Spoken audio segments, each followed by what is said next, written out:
So welcome everyone. आज हम start करेंगे अपना नया चैप्टर जिसका नाम है is matter around us pure. तो मैटर क्या होता है ये हमें ऑलरेडी पता है स्टूडेंट्स। इस चैप्टर में इसकी अंडरस्टैंडिंग आपकी और डीप हो जाएगी। तो इस चैप्टर में हम खास करके देखने वाले हैं कि हमारे आसपास जो मैटर होते हैं क्या उनको प्योर बोल सकते हैं। जैसे मैं आपको एग्जांपल्स दूं तो आपकी मम्मी किचन के लिए कुछ सामान खरीद के लाती होंगी, जैसे मिल्क खरीद के लाती हैं, घी खरीद के लाती हैं। तो कई बार उनके डब्बे पे बॉक्स पे लिखा होता है प्योर घी, प्योर वर्ड पे ध्यान देंगे, प्योर मिल्क। तो स्टूडेंट्स इस चैप्टर में हम देखना चाहेंगे कि क्या ये चीजें वाकई प्योर होती हैं या फिर प्योर नहीं होती है, उनके पीछे की क्या साइंस है। तो students let us start this chapter.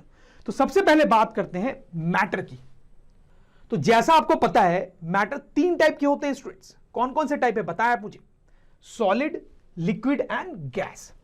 Students आपको यह भी पता है कि कोई भी मैटर जो होता है वो बहुत सारे छोटे छोटे छोटे छोटे पार्टिकल्स से बना होता है। उन छोटे पार्टिकल्स को एटम्स बोलते हैं। क्या बोलते हैं? एटम्स बोलते हैं। जैसे ये पहाड़ है स्टूडेंट्स, इतना बड़ा पहाड़ है लेकिन ये भी बहुत सारे छोटे छोटे पार्टिकल से बना होता है और उनको एटम्स बोलते हैं। इतने छोटे पार्टिकल्स होते हैं, इतने छोटे कि हम उनको नेकेड आई से देख ही नहीं सकते। जैसे ये मार्कर है, ये भी एक मैटर है, सॉलिड है, ये भी बहुत सारे छोटे छोटे छोटे पार्टिकल से बना हुआ है। इतने छोटे पार्टिकल से कि हम उसको देख ही नहीं सकते। उनको क्या बोलते हैं? एटम्स। कोई भी जो मैटर होता है बहुत सारे छोटे छोटे पार्टिकल से बना होता है। जैसे ये चेयर ले लिया तो ये भी ऐसे बहुत सारे छोटे छोटे पार्टिकल से बना हुआ है। अच्छा, अब जैसे मैंने आपको बोला मैटर तीन टाइप के होते हैं, सॉलिड, लिक्विड और गैस। तो क्या डिफरेंस होता है तीनों में? तो सबसे फंडामेंटल डिफरेंस जो होता है कि अगर ये सॉलिड है, ये लिक्विड और ये गैस है तो ये सब छोटे छोटे पार्टिकल से बने होते हैं। लेकिन इसमें सॉलिड में पार्टिकल्स के बीच में जो गैप है, स्पेसिंग है, बहुत कम होता है। लिक्विड में स्पेसिंग ज्यादा होता है और गैस में स्पेसिंग और भी ज्यादा होता है, मतलब पार्टिकल्स बहुत दूर दूर होते हैं। हालांकि और भी डिफरेंसेस होते हैं सॉलिड, लिक्विड और गैस में, लेकिन वो सारे डिफरेंसेस कहीं ना कहीं इन्हीं डिफरेंसेस के कारण आते हैं और ये सबसे फंडामेंटल डिफरेंस है सॉलिड, लिक्विड और गैस में। राइट स्टूडेंट्स, अब इस चैप्टर में मैटर को थोड़ा अलग तरीके से हम क्लासिफाई करेंगे। इस तरीके से नहीं। मैटर के तीन टाइप होते हैं, once again, element, compound and mixtures. Element के जैसे कुछ एग्जांपल्स मैं आपको बताऊं तो गोल्ड या सिल्वर। कंपाउंड के कुछ एग्जांपल्स बताऊं तो वाटर, सॉल्ट। अगर मैं मिक्सचर का एग्जांपल बताऊं तो सॉइल, कोक जो हम पीते हैं। तो अब हम इस चैप्टर में देखेंगे कि एलिमेंट्स क्या होते हैं, कंपाउंड्स क्या होते हैं और मिक्सचर्स क्या होते हैं। और ये जो एग्जांपल्स मैंने आपको दिए, मतलब मैं गोल्ड को एलिमेंट ही क्यों बोल रहा हूं, सॉइल को मैं मिक्सचर ही क्यों बोल रहा हूं, ये सब भी आपको समझ में आएगा। तो एक एक करके अब तीनों को समझना शुरू करते हैं। तो सबसे पहले हम यहां पे समझेंगे एलिमेंट्स को।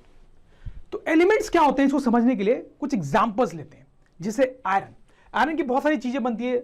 जैसे आयरन की नेल की बात करते हैं। तो जैसे हमने पढ़ा स्टूडेंट्स की कोई भी चीज जो है बहुत सारे छोटे छोटे छोटे एटम से बनी होती है। तो वैसे ये नेल भी है, आयरन की नेल भी है, ये भी बहुत सारे छोटे छोटे छोटे एटम से बनी है, हजारों करोड़ों एटम से बनी है। लेकिन खास बात यह है कि इसमें जितने भी एटम्स हैं वो सब के सब बिल्कुल आइडेंटिकल हैं। जितने भी एटम से ये बना हुआ है सब बिल्कुल एक दूसरे के परफेक्टली आइडेंटिकल है स्टूडेंट्स। समझ में आ रही है आपको बात? जैसे एक और एग्जाम्पल मैं लेता हूं एक और एलिमेंट का, तो अल्युमिनियम। तो अल्युमिनियम की बहुत सारी चीजें बनती है। जैसे अल्युमिनियम का चेयर है स्टूडेंट्स, तो ये बहुत सारे एटम से बना होगा, करोड़ों एटम से बना होगा। लेकिन वंस अगेन ये सारे एटम्स एक दूसरे के बिल्कुल आइडेंटिकल होंगे। ये एटम्स नेल के एटम से अलग होंगे, आयरन के एटम से अलग होंगे। अल्युमिनियम के एटम्स अलग टाइप के होंगे, आयरन के एटम्स अलग टाइप के होंगे। लेकिन अल्युमिनियम के सारे एटम्स एक टाइप के होंगे, आयरन के सारे एटम्स एक टाइप के होंगे। वैसे अगर हम बात करें कॉपर की, कॉपर की बहुत सारी चीजें बनती हैं, जैसे कॉपर के वायर्स भी बनते हैं। तो ये एक एलिमेंट है। तो कहने का मतलब है कि बहुत सारे एटम से बना हुआ है और ये सारे एटम्स बिल्कुल एक दूसरे के आइडेंटिकल होंगे। हालांकि ये एटम से अलग होंगे या फिर इस एटम से भी अलग होंगे। जैसे गोल्ड की बात करें, सिल्वर की बात करें, तो ये भी बहुत सारे एटम से बने हुए हैं। लेकिन गोल्ड के सारे एटम्स एक दूसरे के आइडेंटिकल होंगे, सिल्वर के सारे एटम्स एक दूसरे के आइडेंटिकल होंगे। समझ में आ रही है आपको बात? तो एलिमेंट्स ऐसे सब्सटेंसेस होते हैं जो बहुत सारे एटम से तो बने होते हैं लेकिन वो सारे एटम्स एक दूसरे के बिल्कुल आइडेंटिकल होते हैं students. Now this is a very very important point. Compounds और मिक्सचर्स के साथ ऐसा नहीं होता है। समझ रहे हो बात? जैसे कुछ और एग्जांपल्स में लेके देता हूं आपको। कार्बन। तो स्टूडेंट्स पेंसिल की जो लीड होती है ना, ये ब्लैक पार्ट, ये बेसिकली कार्बन है। तो ये भी एक एलिमेंट होता है। तो ये जो है ये भी बहुत सारे एटम से बना हुआ है लेकिन वो सारे एटम्स एक दूसरे के बिल्कुल आइडेंटिकल है और वो एटम्स इन सारे एटम से अलग होंगे। समझ में आ रही है आपको बात? तो ये जो मैंने आपको कुछ एग्जांपल्स दिया एलिमेंट्स का, ये सारे सॉलिड्स थे। कुछ लिक्विड और गैसेस के एग्जांपल मैं आपको देता हूं। जैसे स्टूडेंट्स, तो बात करते हैं मरकरी की। तो मरकरी क्या होता है? थर्मोमीटर अगर टूट जाए तो उसके अंदर से एक शाइनी टाइप की लिक्विड निकलती है जो कि मरकरी कहलाती है। लेकिन आपको जानबूझ के थर्मोमीटर तोड़ के ये लिक्विड नहीं निकालना है स्टूडेंट्स, क्योंकि ये लिक्विड पॉइजनस हो सकती है, आपके लिए हार्मफुल हो सकती है। But anyways this is also an example of element. ये जो लिक्विड है ये बहुत सारे एटम से बनी हुई है और सारे एटम्स आपस में बिल्कुल ही आइडेंटिकल होते हैं, और ये जो एटम्स हैं ये बाकी सारे एटम से अलग हैं। तो जैसा बाकी एलिमेंट्स के साथ था वैसे इसके साथ भी है कि ये बहुत सारे एटम से बना हुआ है और सारे एटम्स बिल्कुल आइडेंटिकल हैं। जैसे मैं अब कुछ गैसेस का एग्जांपल लूं तो ऑक्सीजन, जैसे ये जो लेडी है ये बहुत बीमार है तो इसको ऑक्सीजन दिया जा रहा है। आपको पता है ऑक्सीजन हम इनहेल भी करते हैं, तो ऑक्सीजन गैस है, ये भी एक एलिमेंट का एग्जांपल है। ऑक्सीजन बहुत सारे एटम से बना हुआ है और सारे एटम्स बिल्कुल एक दूसरे के आइडेंटिकल हैं, लेकिन बाकी सारे एटम से अलग है। वैसे अगर हम बात करें एक और गैस की, नियॉन, जैसे स्टूडेंट्स इस टाइप के आपने लाइटिंग्स देखी होंगी रेस्टोरेंट्स और शॉपिंग मॉल्स के बाहर रात में, तो ये जो लाइटिंग्स है वो कैसे जलती है, ये जो पाइप्स होती है ना स्टूडेंट्स, इसके अंदर गैस होती है, नियॉन गैस होती है, उसके कारण ये लाइटिंग निकलती है। उसके डिटेल में हालांकि नहीं जाएंगे। तो ये जो गैस ये बहुत सारे पार्टिकल से बनी हुई है और सारे पार्टिकल्स एक दूसरे के बिल्कुल आइडेंटिकल होते हैं। तो ये एलिमेंट्स की बड़ी इंपॉर्टेंट प्रॉपर्टी होती है कि all the atoms in an element are identical to each other. जैसे कंपाउंड्स की बात करेंगे तो आपको कहानी और भी अच्छे से समझ में आएगी। कंपाउंड्स, तो जैसे कंपाउंड का एक एग्जांपल है वाटर, तो ये भी बहुत सारे एटम से बना हुआ है, लेकिन इसमें सारे एटम्स आइडेंटिकल नहीं है, इसमें अलग अलग टाइप के एटम्स हो सकते हैं। That is why it is compound. जैसे और एग्जांपल्स मैं आपको दूं तो सैंड, तो सैंड ही बहुत सारे एटम से बना हुआ है। हालांकि स्टूडेंट्स सैंड के एक ग्रेन को आप एटम ना समझें, सैंड के एक ग्रेन को कभी भी आप एटम ना समझे। एटम बहुत ही छोटा होता है, एक ग्रेन में, सैंड के एक ग्रेन में हजारों एटम्स होते हैं स्टूडेंट्स, ठीक है। तो एनीवेज सैंड में बहुत सारे एटम्स हैं और वो सारे एटम्स एक दूसरे के आइडेंटिकल नहीं है, अलग अलग टाइप के एटम्स हो सकते हैं, इसलिए इसको कंपाउंड बोला जा रहा है। जैसे और एग्जांपल अगर हम लें तो शुगर हो गया, सॉल्ट हो गया, चॉक हो गया, तो ये सब भी कंपाउंड्स हैं। मतलब चॉक कंपाउंड है, मतलब ये भी बहुत सारे एटम्स से तो बना हुआ है, लेकिन इसके अंदर के सारे एटम्स आइडेंटिकल नहीं होंगे, अलग अलग टाइप के होंगे। शुगर और सॉल्ट, इनको भी अगर हम कंपाउंड्स बोल रहे हैं तो मतलब इनके अंदर भी बहुत सारे डिफरेंट डिफरेंट टाइप के एटम्स होंगे, सब आइडेंटिकल नहीं होंगे। तो हम लिख सकते हैं students, all the atoms in a compound are not identical to each other. तो ये बेसिक डिफरेंस होता है एलिमेंट्स में और कंपाउंड्स में। जैसे और डिटेल में समझने के लिए वाटर का ये एग्जांपल लेते हैं तो आपको बड़ी अच्छे से कहानी समझ में आएगी ये एलिमेंट्स और कंपाउंड्स की। और बहुत ध्यान से आप देखेंगे स्टूडेंट्स, जो मैं आपको बताने वाला हूं वो बहुत डीप नॉलेज है केमिस्ट्री की, जिससे आपको इस चैप्टर में नहीं, इस क्लास में नहीं, आगे भी बहुत फायदा मिलने वाला है। और बुक्स में ये चीजें बहुत अच्छे से एक्सप्लेन नहीं की गई होती है। तो बात करते हैं वाटर की और डिटेल में।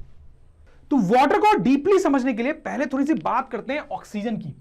तो ऑक्सीजन एक एलिमेंट है और आपको पता है ये एक गैस है। अच्छा, अब ये एक एलिमेंट है, इसका मतलब है कि इसके अंदर जितने भी एटम्स होंगे सब आइडेंटिकल होंगे इस टाइप से, सही है।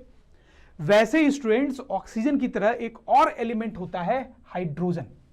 ये भी गैस फॉर्म में पाया जाता है, बड़ा इंपॉर्टेंट एलिमेंट होता है। इसके बारे में बहुत डिटेल में आगे हम पढ़ेंगे कभी ना कभी।